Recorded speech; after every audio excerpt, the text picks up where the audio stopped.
Hello again. So, today I want to continue with reading Woman's Friendship. So, if you hear my chair squeaking, I'm very sorry.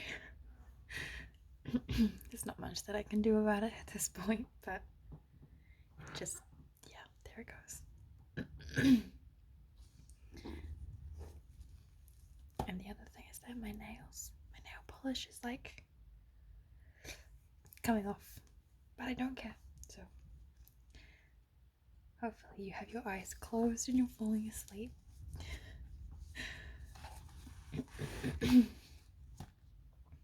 Okay, so we got up to chapter 3.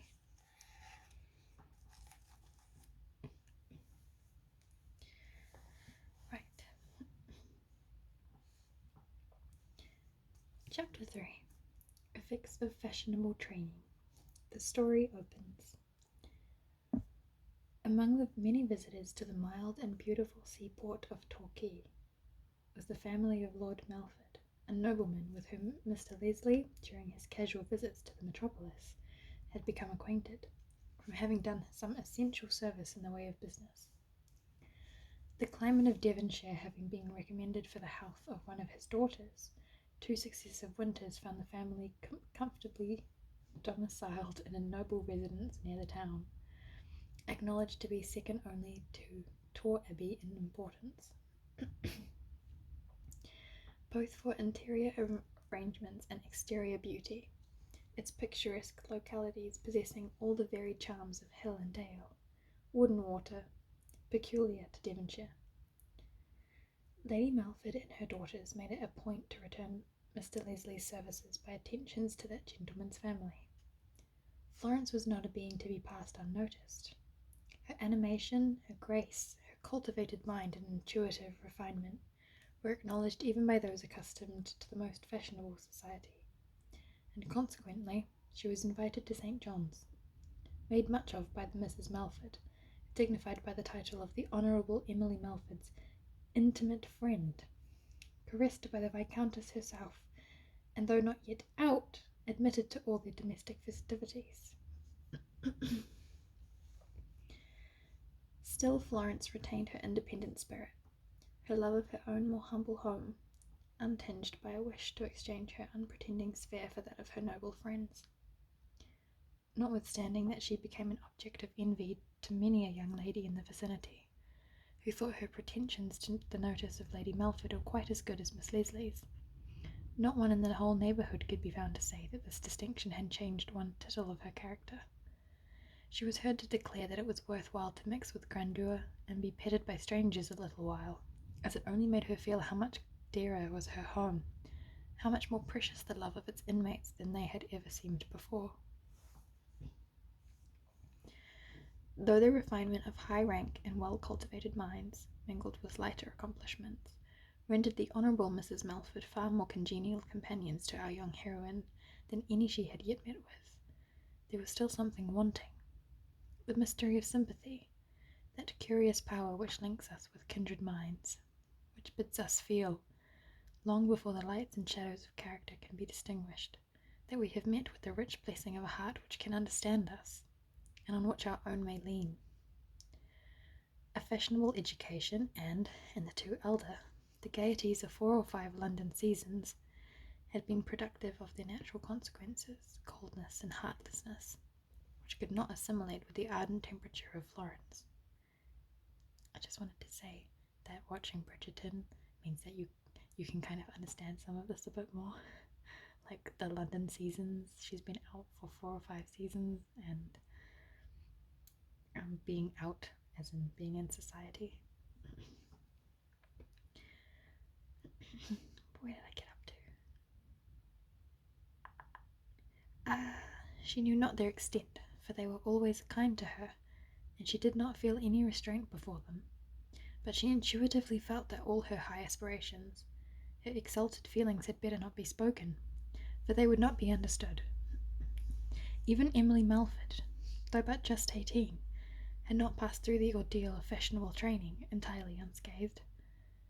Perhaps, too, nature was as much in fault as education, for she was naturally cold, though so independent in thought and action as often to startle Florence. The first winter, St. John's had only been honoured by the presence of Lady Melford and her daughters, occasionally varied by visits from the Viscount and the Honourable Frederick and Alfred Melford, true specimens of joke-loving, amusement-seeking young men of fashion, whose gaiety and good feeling excited the mirth and ready enjoyment of Florence, but nothing more. The second winter brought an addition to the family. Emily had alluded to a cousin, her mother's niece, the Lady Idavilliers, 8 years her senior, and spoken so rapturously of her exceeding grace and beauty, and richly gifted mind, that Florence thought these all sufficient food for fancy. But the tale connected with Lady Ida was such as to interest much colder hearts than hers. She had lost her father 7 years previously, her mother some time before, and Lady Ida, the last of an ancient line, was left under the guardianship of Lord Melford, until the age of 24, when full liberty became her own.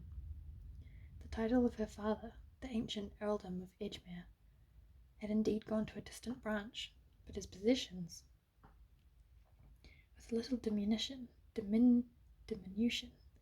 passed to his daughter, leaving her, in consequence, a wealthy heiress. She had certainly charms enough, both of person and in mind, to remove all idea that she could be sought merely for fortune. But whatever the cause, the richest and proudest bowed before her, acknowledged her surpassing loveliness, and besought in all the varieties of passion the honour of her hand. But the heart of the Lady Idavilliers had appeared to be as cold as ice. Her majesty of demeanour had never descended to encouragement in even the passing courtesy of the moment. All were rejected, some with winning kindness, some with contemptuous scorn, according as her quick and penetrative mind discovered the true feeling or worldly seeking pretence of her respective suitors. In vain her guardians expostulated, and Lord Melford, remembering that he was an uncle also, took upon himself to threaten. The young lady was inexorable, and at length the truth was discovered. The heart which had appeared impregnable had in fact been carried by storm already, and Lady Ida scrupled neither to deny nor to conceal it, for its love was returned. She knew this in spite of the hopelessness with which it was accompanied. Edmund St. Mar was the youngest branch of the noble family whose name he bore. There was a chance of the barony becoming his, but a chance far too remote for speculation. Moreover, he and his widowed mother were poor at least for the sphere in which their relationship to rank imperatively called them to move, and Edmund was of that delicate frame and constitution which are too often attendant on studious habits and reflective minds. The late Lord Edgemere had known the worth of both mother and son, and had cherished and encouraged the intimacy between them and his child. Whether he ever thought of danger arising from it, or really would not have objected to the union of Lady Ida with the poor but high-minded Edmund St. Mar, could never be ascertained, as he died before Ida herself was aware of the engaged state of her affections, and St. Mar, whatever might have been his private feelings, knew his position too well to think of their betrayal. Lady Ida had not, however, been a year an orphan before the faded form and pallid cheek of Edmund startled her into perfect consciousness as to the state of her own heart, and with all the refinement and delicacy of a high and pure mind, she recalled all that had ever passed between them, all that she knew of his character, and felt that gold, despicable gold, had caused this change. His too sensitive mind imagined that fortune had forever divided them, that he dared not aspire to her hand. She knew his pride, and felt that did she not advance more forward than was, perhaps quite consistent with maidenly propriety, not only her own happiness but his would be sacrificed forever.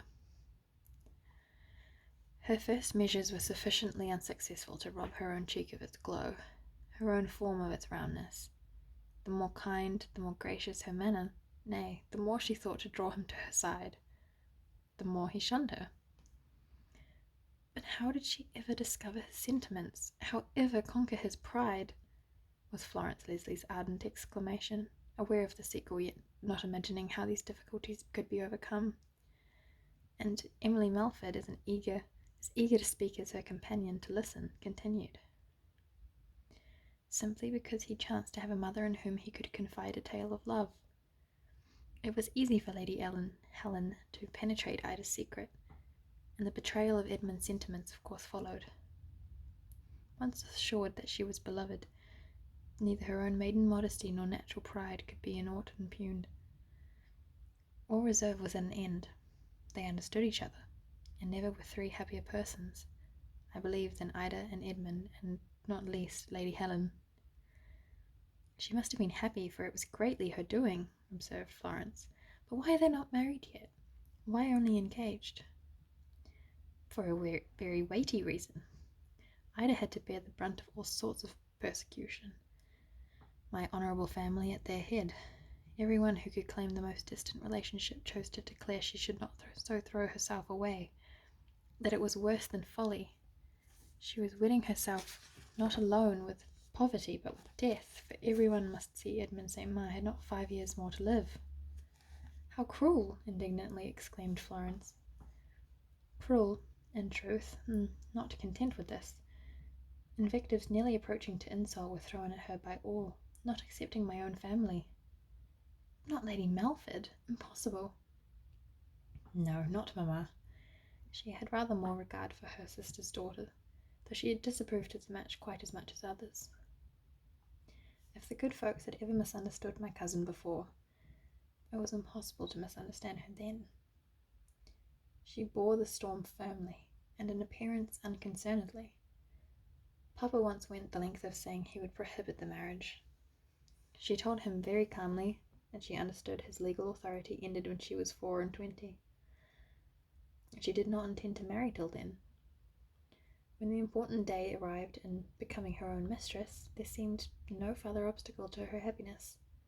St. Maur was suddenly taken seriously ill, as the medical man declared, from overexcitement, and so many dangerous symptoms returned, that he was peremptorily desired to winter at Madeira, and then to remain in Italy till his health was perfectly re-established.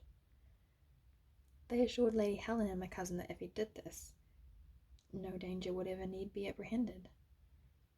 But if he should remain in England, they could not answer for the consequences. Imagine poor Ida's anguish. Even at this moment she would have united her fate with his, that she might be permitted to follow him and be his nurse and his untiring attendant. But Edmund was far too unselfish, even in his love, to permit this sacrifice on her part. And Lady Helen, much as she felt for her, seconded her son. All things were against poor Ida. The medical fraternity put a decided negative on her proposal, declaring that, in his present state, even the pain of separation would be better borne than the excitement of her presence. The opinion of Sir Charles Brashley at length made her yield. She consented to let her lover go without her, though she well knew what a period of anxiety and suffering his absence, and in this precarious state, would be to her.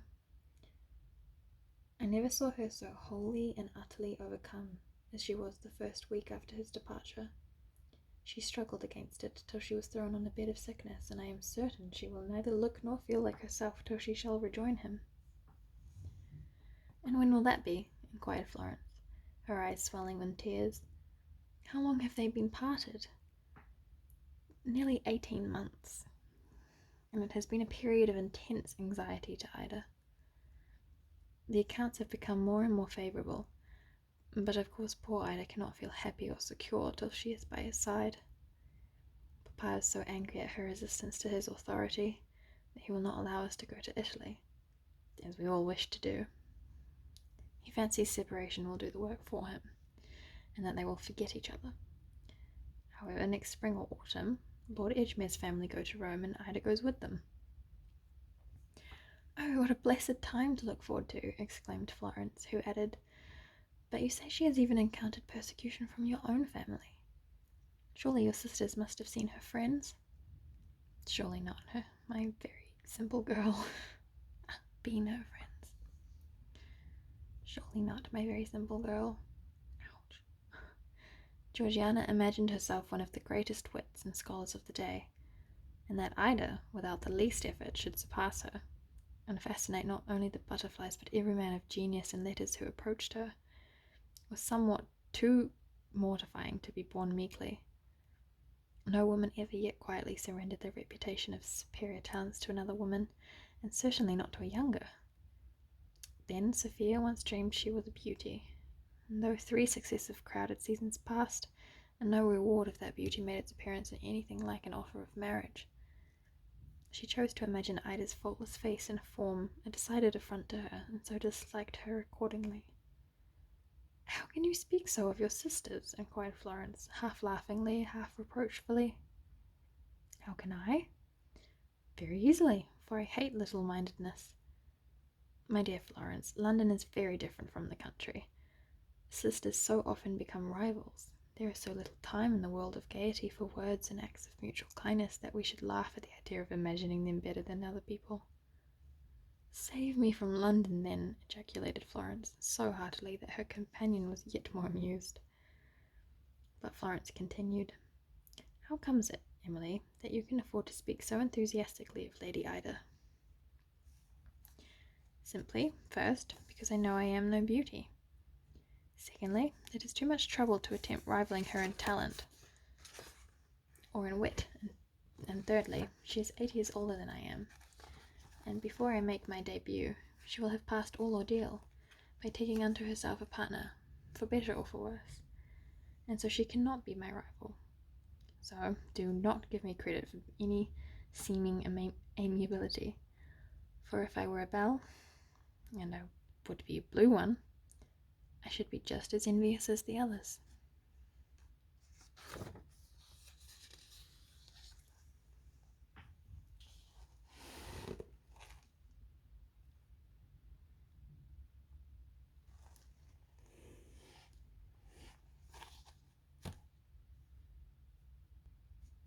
Chapter 4. Ida. Sympathy, friendship formed. Lady Idavilliers came, and Florence Leslie found every vision of fancy and anticipation more than realized. It was impossible for such an enthusiastic, affectionate being as herself to be in Lady Ida's company, to listen to her varied powers of conversation, which she had the rare faculty of adapting to every character with whom she mingled, still more to find herself, after the first few days, an object of notice, even of interest, without feeling every ardent affection based on esteem enlisted in her cause. She found, to her utmost astonishment, that her thoughts were read by her new companion before she had shaped them into words, her tastes drawn forth irresistibly to meet with sympathy and improvement, her simple pleasures, both in books and nature, appreciated, encouraged, and so delightfully directed higher than she had ever ventured alone, that every hour spent in Lady Ida's society was productive of pleasures which she had never even imagined before. Nor was it only by words that Lady Ida's character opened itself to the admiring and wondering gaze of Florence. She observed her daily conduct to those around her, courteous and kind, to her aunt far more affectionate than either of her own daughters. No stranger could ever have imagined she was simply returning good for evil. Even to her uncle she never failed in courtesy and gentleness, though his manner towards her was always cold and supercilious.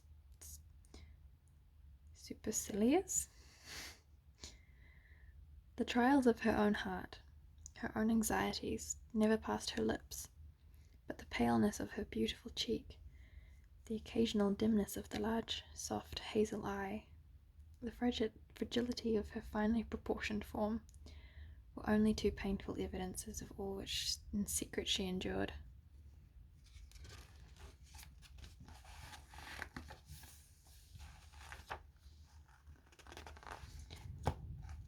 Obtuse beings, indeed, might not have marked these things, but Florence did, and with all the vivid imaginativeness of her nature, placed herself in Lady Ida's situation, and shuddered.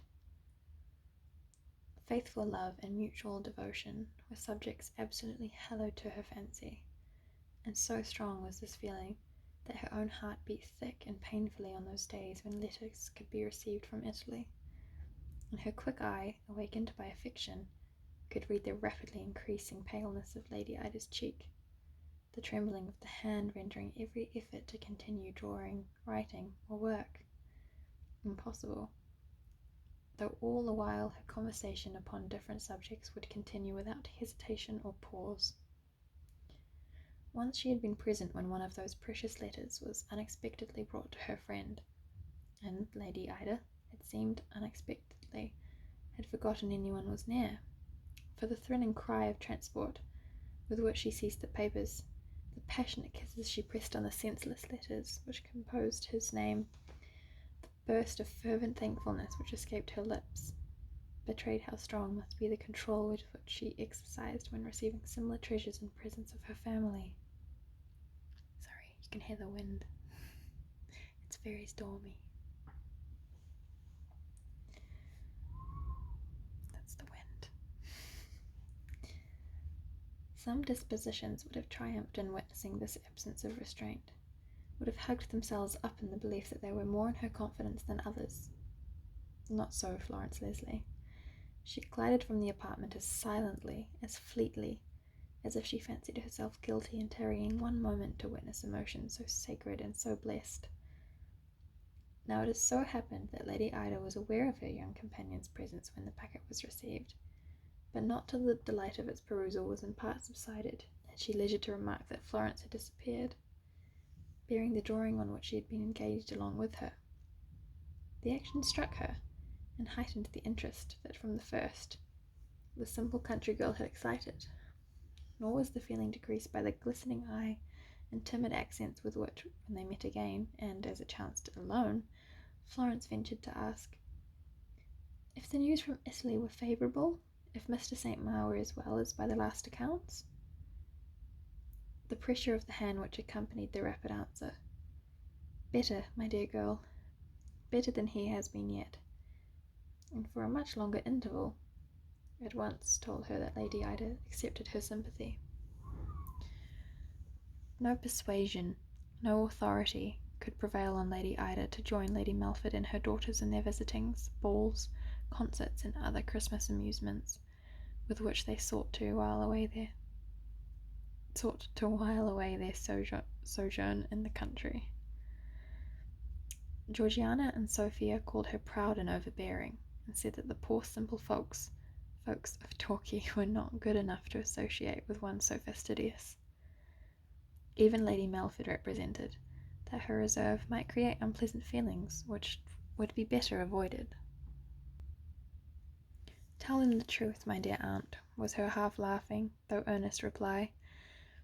Tell them Lady Idavilliers has forsworn all gaiety such as visiting engenders till she has made a pilgrimage to St. Peter's, and has returned thence miraculously cured. Pray smooth all of the plumes my reserve may have ruffled, by the true information that for the last 18 months I have withdrawn myself almost entirely from London society, that I mean not the very slightest affront, and if my word may be not sufficient, I will give them references to Almacs and Lady Patronesses, and to all the givers of balls, concerts, private theatricals, etc., as vouchers of my truth. How can you be so ridiculous, Ida? You make yourself the laughing-stock of the country by this perverseness. I shall tell them no such thing. Surely, when you are the wife of Edmund St. Maur, it will be time enough to make such a sacrifice. There is no occasion for it beforehand. Then you see, aunt, you would do less to save the poor people's feelings than I would. And if such a tale would be believed, interposed Mrs. Melford, sourly, disbelief is their sin, then, Georgie, not mine. I would tell the truth.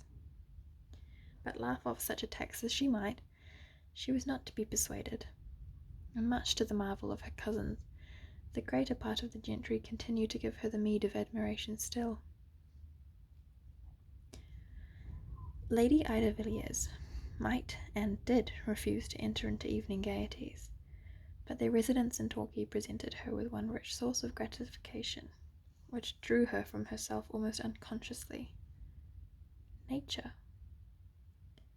The beautiful scenery of Devonshire presented, even in the winter months, sufficient charm to banish all recollection that in summer it could be lovelier still. Ida would order out her own carriage, leaving the gay resorts of the town, put herself under the guidance of the delighted Florence, and explore the country for 20 miles around. And when there, sketches were to be taken, associations of history or romance recalled, passages of favourite poems sought for, and glowing words to embody the imagery around. For Florence, these were indeed happy days. She gave vent to her vivid fancy, her exuberant elasticity of spirits, for it was impossible to retain the silencing awe which Lady Ida's superior endowments, both personal and mental, had first inspired when thus unrestrainedly enjoying her society. Emily Melford was often of their party, and by her quaint remarks only heightened our young heroine's buoyant mirth, and in witnessing her happiness, Lady Ida, ever the most unselfish of mortals, could forget her own anxieties, and rejoice that even in her present depression she had the power of bestowing so much joy. That's beautiful. Florence, you really are such an admirable cicerone. I must recommend you to all visitors of Devonshire. If it had not been for you, I should have left the country as ignorant of its beauties as I entered it, was Lady Ida's observation, when returning from a beautiful excursion to the ruins of Berry Pomeroy Castle.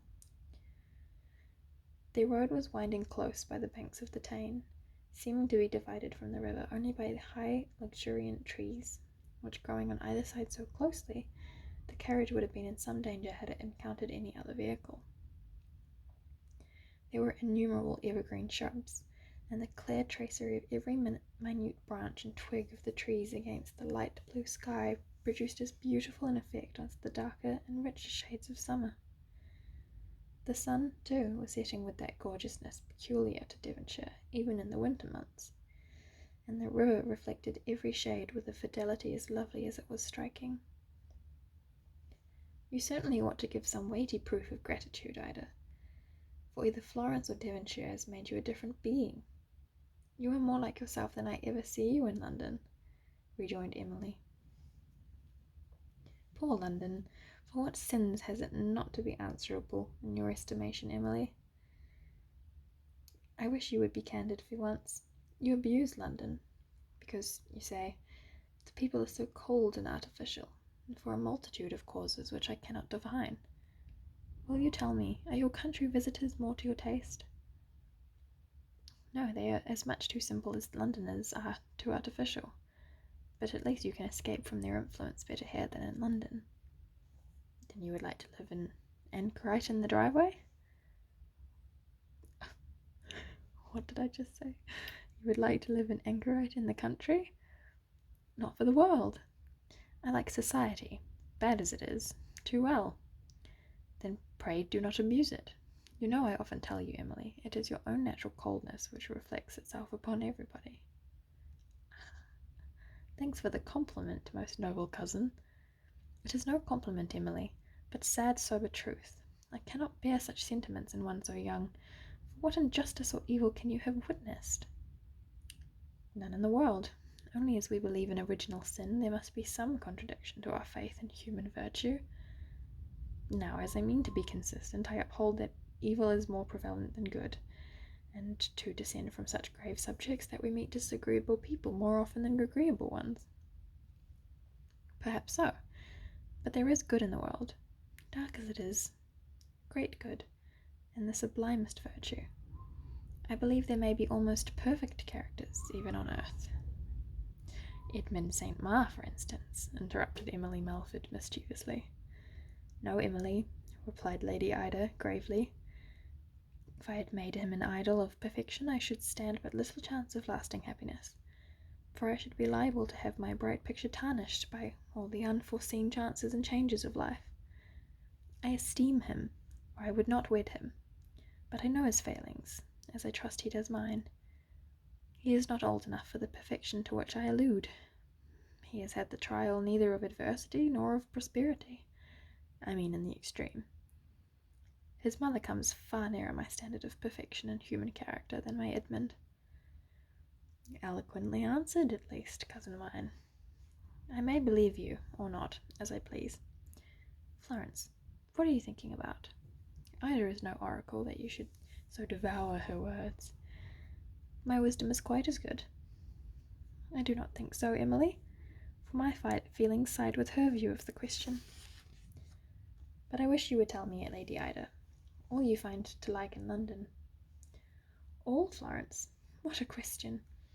Why, a great many things. Some of which, had I you near me, I would compel you to like London for too.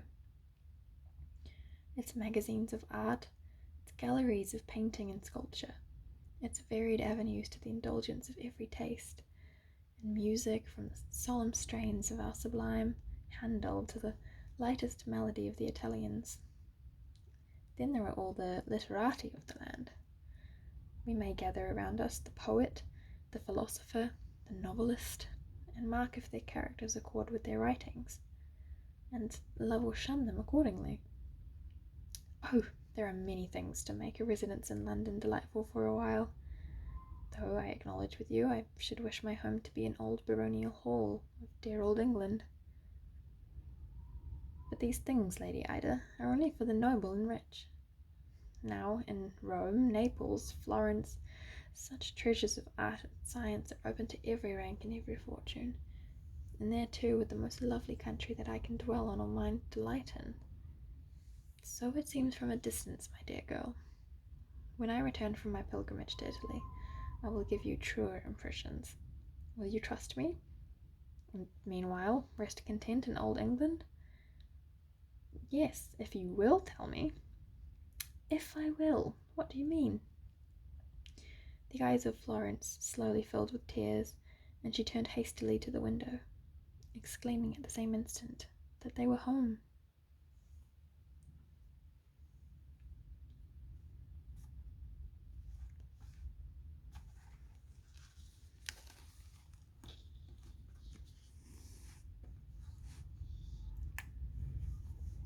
I think that will do. It's getting very stormy, and it's bedtime for me. I hope you have a lovely night or day, and have a lovely sleep, or whatever it is that you're doing.